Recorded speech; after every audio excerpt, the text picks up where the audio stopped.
నమస్కారం VS 369 TV news కి స్వాగతం. ద్విచక్ర వాహనదారులు తప్పనిసరిగా హెల్మెట్ ధరించండి, తమ ప్రాణాలు కాపాడుకోండి. కె సురేష్ బాబు, పాములపాడు ఎస్ఐ.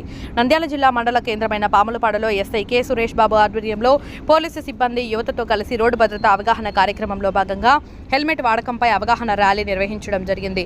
ఎస్ఐ సురేష్ బాబు ఆధ్వర్యంలో ఈ హెల్మెట్ వాడకంపై నిర్వహించిన అవగాహన ర్యాలీ పాములపాడులోని మెయిన్ రోడ్ల మీద కేజీ రోడ్డుపై బస్టాండ్ సర్కిల్లో నిర్వహించడం జరిగింది.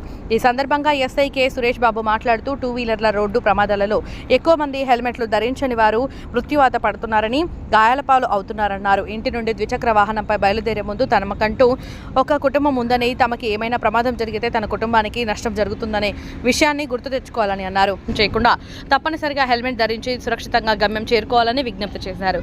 రోడ్డు మీదకు వచ్చినప్పుడు ఖచ్చితంగా హెల్మెట్ ధరించాలని, లేని ఎడల పోలీసులు వాహనదారులపై అపరాధ రుసుము విధిస్తామని, మీ వాహనాలపై గట్ల పాత చలానాలు చెల్లించాలని, లేని ఎడల మీ యొక్క వాహనం సీజ్ చేయబడుతుందని అన్నారు. ఈ కార్యక్రమంలో Pamulapadu police station SI K Suresh Babu, head constable Rameshwaraiah, Ramana, constable Rasool, Khaja, టవేశ్వర్, పాములపాడు మండల యువత పాల్గొన్నారు.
वरना होता है